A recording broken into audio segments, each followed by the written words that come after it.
Are we live? Is this working? Looks like it might be. I'm trying a new device here. I'm going with the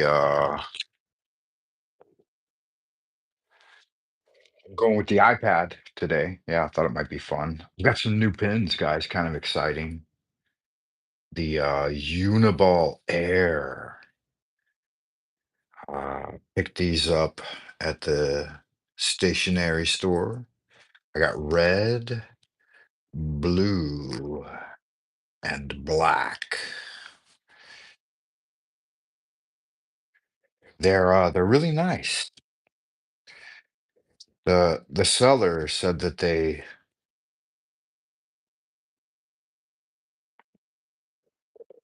kind of have a felt tip, but it's not. It's like it's like a plastic tip or something. And maybe it's got a ball in there because they are Uniball, right? And Uniball Micro, and made in Japan. They can range from, he said, zero point 0.3 millimeter to zero point 0.9, depending on how you press on it. So if you press down on it a little more, you can get a big flow and make thick lines. And so I think they might somehow be useful for more artistic endeavors, but I'm going to try them out. Uniballs, guys, check them out. I bought myself three colors. I don't think they had green. I almost always get green. If I if I can, when I get pins, I'll get a black, blue, red, and a green. I always like those colors. So I'm backing it up with a Sarasar, a zebra Sarasar point 4 green, forest green, emerald green, what have you. And then a yellow highlighter. Well, not yellow, but I don't know what color it says. It's zebra as well, though. So I'm backing up my Uniballs with some zebras. We're smoking some really nice smokes today. Super expensive. They were a gift from a friend. They're Bainian Long Feng. So 100-year dragon and phoenix. Not sure if that camera is entirely clean or not. Kind of looks like it was a little bit fuzzy. Yeah, so those there, very good, good stuff. Can't really see. Light's not very good in here. It's okay. It is what it is. It'll keep me from disrupting the others who are sleeping.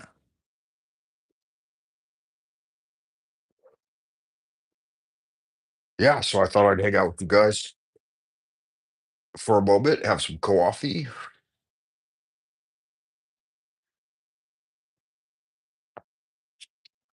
and talk tarot.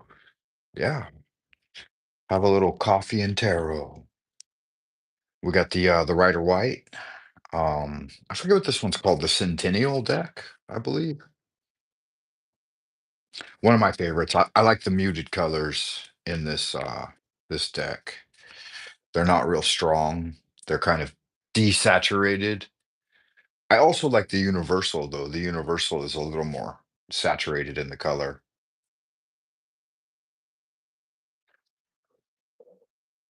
But when the Centennial deck came out, that would have been like, if I think the OG deck was 1910, so the Centennial would have been 2010. I think I bought like, I don't know, like three copies of it. So let's do a little reading for the collective here at the we'll do some year-end energies, current energies, and then energies going into the new year. I think that'll be fun. And so we'll do like a 9 card spread, maybe a 10th card for completion, but 9 is the complete number, right? So we'll start with a card 0 if something pops out here. And then we'll do 3 passing, 3 current, and 3 coming into the near future. How does that sound? So if we don't get a 0, we'll go with a 9 card spread and kind of deal with each sector as we get it. Always remember that take what applies, leave what doesn't, and do good magic.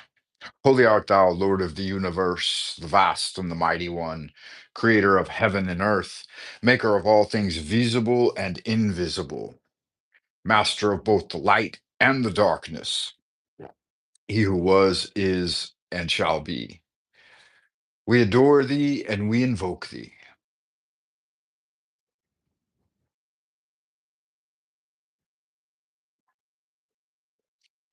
Send us one of your divine spiritual agents, our holy guardian angel, to protect and guide us through the innumerable snares of the earthly sphere and a cleansing wind to disperse all negativity and endless human opinion.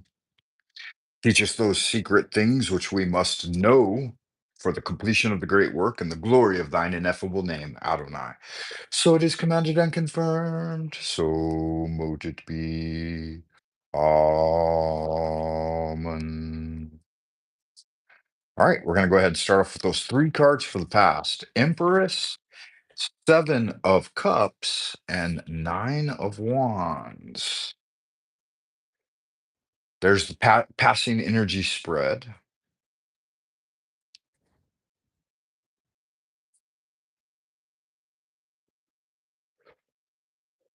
I will see what it means. We'll look at it one by one. So we have a collection of energies here passing away with one great power and two mundane. The Empress,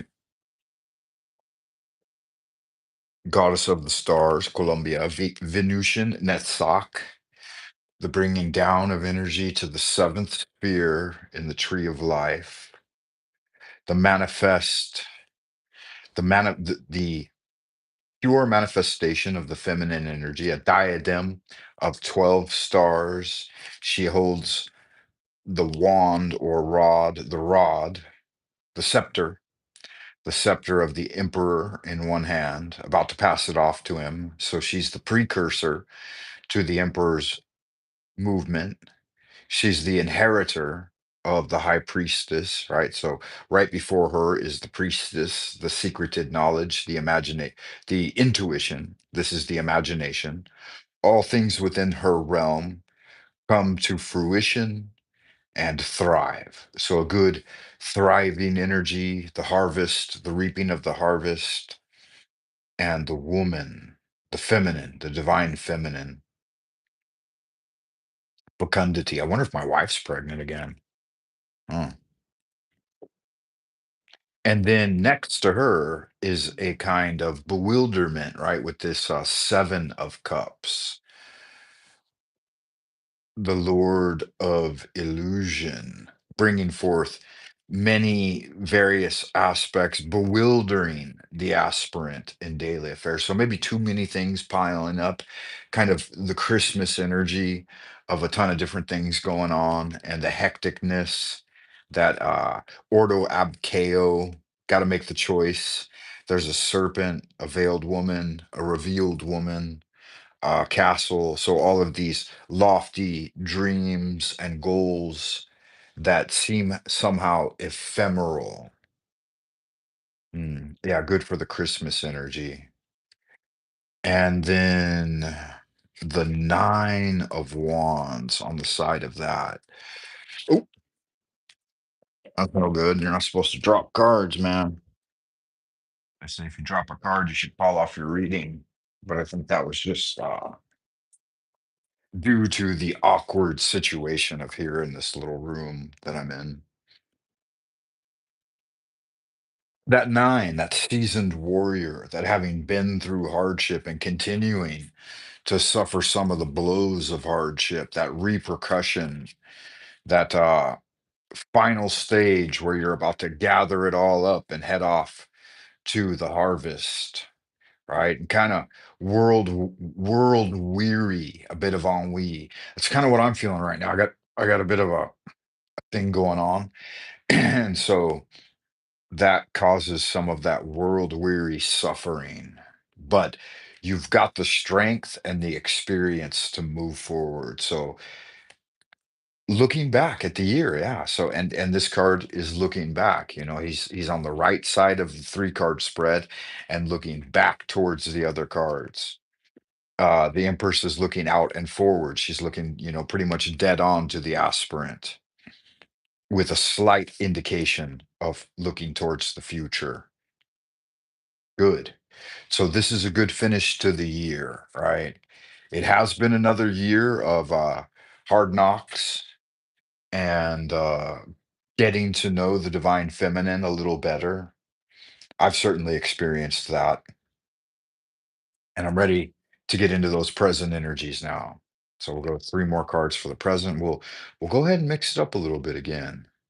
We don't have to go with the original settling. All right. There's nothing wrong with a new shuffle as we get a little bit of a further clarification of the state of things.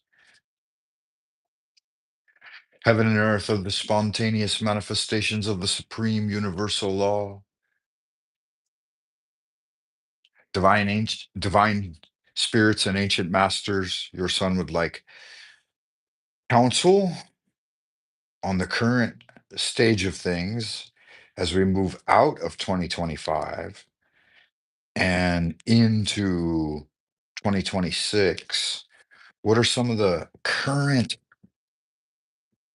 knots in the energy? What should we be focused on? What should be the unraveling, as it were? Do a little bit of a more shuffle this way. Okay, see if we can't get these things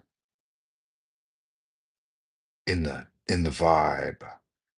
I'll go there, and I'm gonna give 1, 2, 3. Okay, so these are the current manifestations of energies. Again, take what applies and leave the rest for another time. We've got on the left, Four of Swords, Two of Coins, discs or pentacles, and Ace of Cups. Very good. I like this. I like this spread. We've got the Two of Coins juggling the two cards at his sides, right? The jester, the performer. So those chaotic energies we saw from the Seven of Cups are still kind of being sorted and picked through at the present time.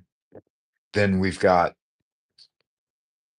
that time of rest, the Lord of rest and recovery from whatever the year brought you in the form of some kinds of hardships and then recovering because we had recently the three of swords had been coming up a lot, right? So this is apropos that the four finally we get a bit of a rest, which I've been doing myself, so that definitely applies. And there are more things to juggle going forward, right, in this immediate present manifestation of these energies, and it's going to lead to a new passion of the heart, which all of this jives with what I've got going on right now. Like, I've kind of got a bit of a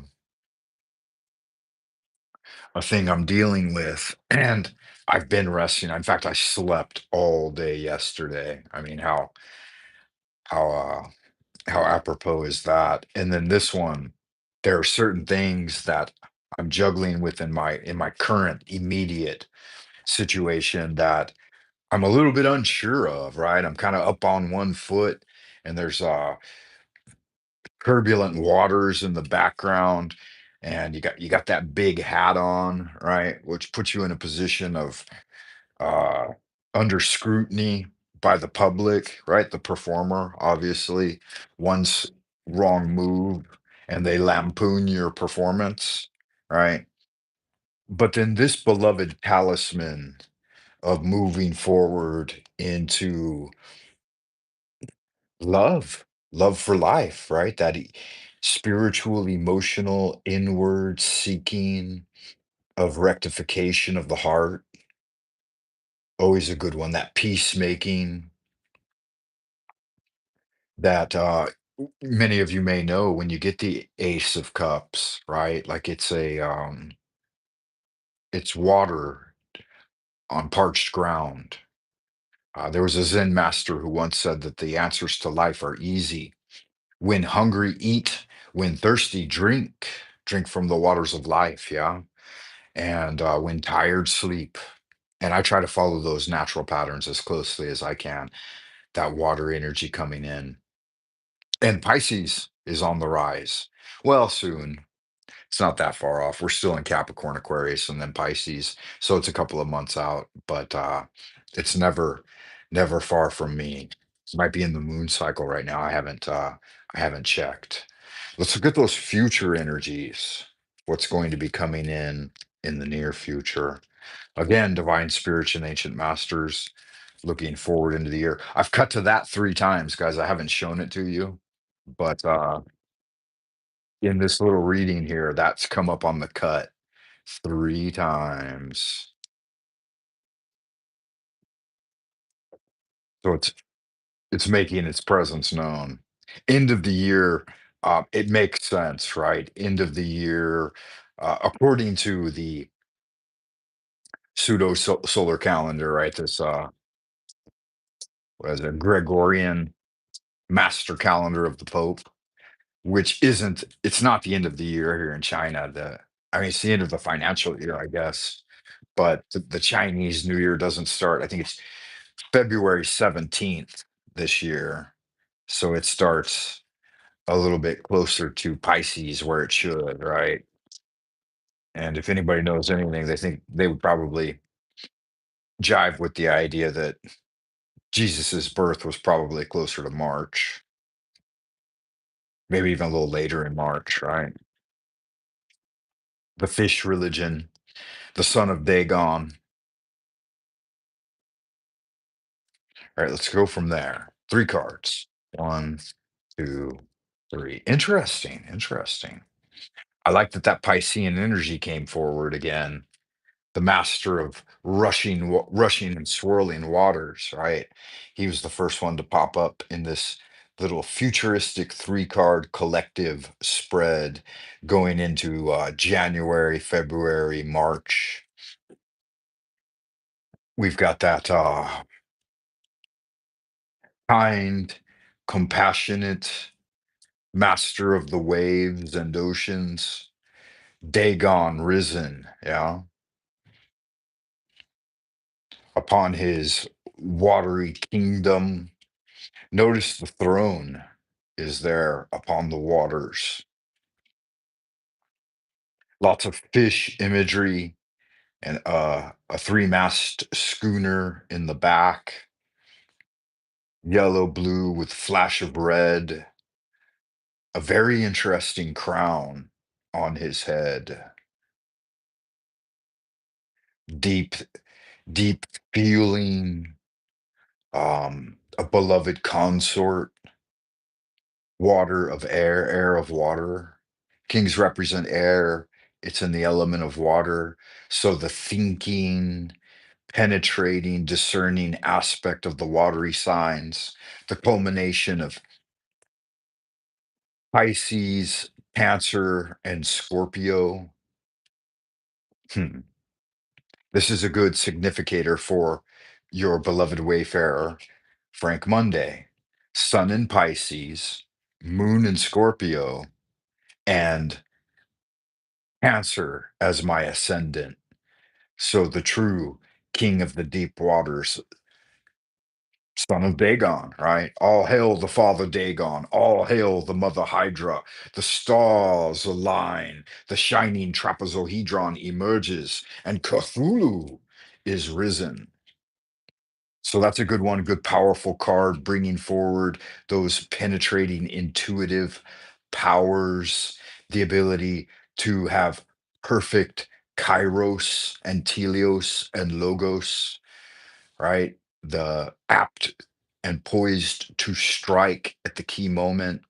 And then at the same time, two dual signs, right? Cancer and Pisces, really knowing how to blend and integrate the energies of the psyche into your life. So that's a beloved, and he's looking forward. Yeah, looking forward to the future. And what is he looking forward to here? We've got the Five of Swords, some treachery, deception, and subterfuge, some sort of direct mental conflict. So it's not going to be an easy start to the year, though you're going to have the power to see through some of this trickery. It's going to be apparent in your immediate environment. Maybe this is indicative of all of the shenanigans going on in the realm of media, the Dramaverse, the entertainment news channels, and some kind of like the smoke and mirrors that they get up to. Now, there's three different figures in this.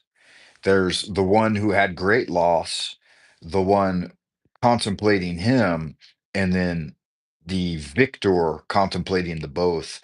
But you can tell that by his face, the victor holding three swords here, right?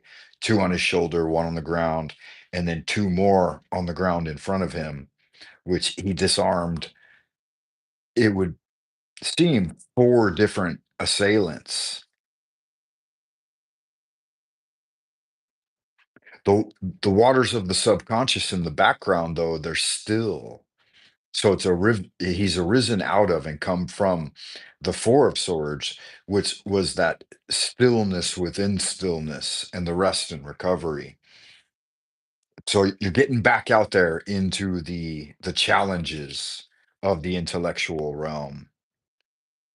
And then it culminates here in the 10 of coins. Now, the 10 of coins can be a bit of a deceptive card, right? It shows a scene. First off, you're probably going to recognize that the way those coins are arranged, right? The three at the top, three below that pointing down, three below that pointing down, and then one at the bottom.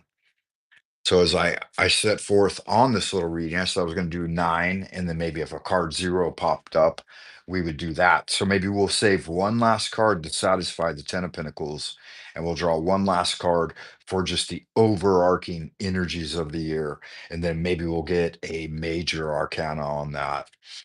But the thing to be noticed here is that the placement of the gazes of the figures in the scene, right? Seems to be a rich scene of multiple generations. We've got like a grandfather figure, a married couple with their child, right? So we have grandchildren, parents, and grandparents all in one scene. So it's indicative of extended family. But the man is looking out towards the villa and the compound, right? So he's contemplating material affairs, whereas the woman is looking at her man, right? So it's the feminine being attentive to the masculine. And then the grandfather is looking down at the grandchild, but the grandchild is looking off into the distance at something else, towards the future, in fact, from left to right. Only the female figure in this is looking back towards the past and contemplating life as it were. The two dogs, the two hunting dogs, are looking up at the grandfather. He probably pays them the most attention, right? And it seems to be the way that multi-generation families play out. The eldest ones will pay the most attention to the little ones, right? And the pets, because they're home most of the time, they're retired. Whereas the man and woman, they're engaged in um, the activity of daily living, preparing food, uh, engaged in commerce and doing work and continuing to pursue their studies and thinking about both past and future. Whereas the elder mostly look back towards the past. And in doing so, they look towards the future as well through the eyes of the upcoming young people. But it also shows that there can be dissolution in families once wealth has reached, because 10 of 10 of coins is like the culmination, the lord of material wealth. And so it indicates a stable position financially and the fruition of material endeavors. But at the same time, that's when they start to break down, right? So going into the future, the old man will pass away, the husband and wife will become old, and then the grandchild will grow up and replace them. So it shows a cyclical continuity in life, and that wealth can't always be preserved through multiple generations. So though it's a card of financial reassurance, it's also one to think about those various stages and how the wealth of the family can best be employed, and that you should we should or shouldn't, but it would be it implies genealogy as well, and heredity and transmission through bloodlines. But